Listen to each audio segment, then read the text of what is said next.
আসসালামু আলাইকুম। আমার বন্ধুরা, সম্মানিত ভিউয়ার্স, আপনারা সকলে কেমন আছেন? আজকে আছি সুন্দর একটা জায়গায় এবং একজন সুন্দর মনের একজন মানুষের সাথে। আজকে চেষ্টা করব আমরা আসলে কর্পোরেটে অনেক সিচুয়েশনের মধ্য দিয়ে আমরা যাই। তো আসলে আমার সাথে একজন আছেন, বিশেষ করে যিনি অনেক মোটামুটি একটা ভালো একটা এক্সপেরিয়েন্স গ্যাদার করেছেন। তো আসলে কর্পোরেট লাইফে যদি কেউ আসতে চায় বা এই কর্পোরেটে আসতে গেলে আসলে আসার পূর্ব মুহূর্তে যারা এখন শিক্ষানবিশ আছেন, বিশেষ করে ইউনিভার্সিটিতে পড়াশোনার প্রায় শেষের দিকে, তাদের কিরকম প্রস্তুতি নেওয়া উচিত?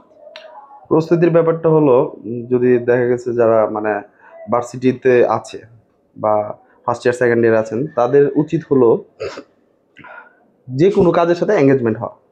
যেমন দেখা গেছে ওরা একটু টিউশনিতে এঙ্গেজমেন্ট হতে পারে, বা পার্ট টাইম জব, বা তাদের পার্সোনাল স্কিলগুলা যেখানে আসলে জব সেক্টরে কাজে লাগবে, এগুলোর জন্য তারা প্রিপারেশন নিতে পারে।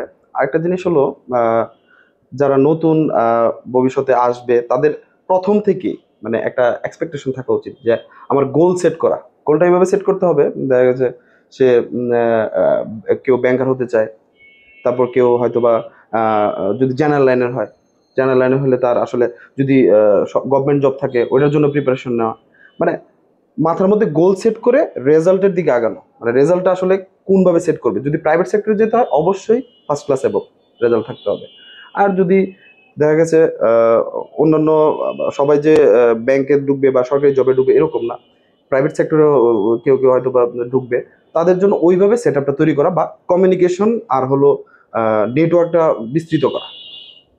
আচ্ছা, আরেকটা ব্যাপার হচ্ছে, সেটা হচ্ছে আসলে আমরা আফটার আওয়ার গ্র্যাজুয়েশন কমপ্লিট আমরা খুবই ডিসঅ্যাপয়েন্টেড হয়ে যাই, অনেক বেশি হতাশায় পড়ি। আমরা আমরা যখন আনএমপ্লয়েড থাকি, আমাদের একটা ফ্যামিলি প্রেশার থাকে, আমার বাবা মারা রিটায়ারমেন্টে চলে যায়, আসলে তখনই আমরা হুট করে যে কোনো একটা চাকরি যা সামনে পাই তাতেই ঢুকি।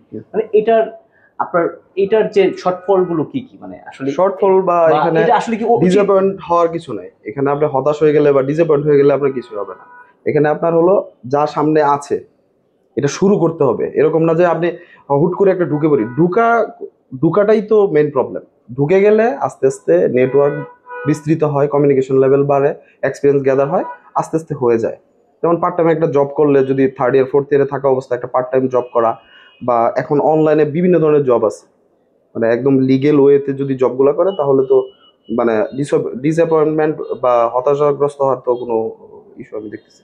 আচ্ছা, এখানে আরেকটা জিনিস হচ্ছে, বিশেষ করে আমরা ব্যাংকিং সেক্টরে আমরা দেখেছি যে ব্যাংকিং সেক্টরে বিভিন্ন যারা আসলে ব্যাকগ্রাউন্ড, বিবিএ ব্যাকগ্রাউন্ড না বা সায়েন্সের ব্যাকগ্রাউন্ড না বা ইতিহাসে পড়ে কিন্তু ব্যাংকিং সেক্টরে আসতেছে।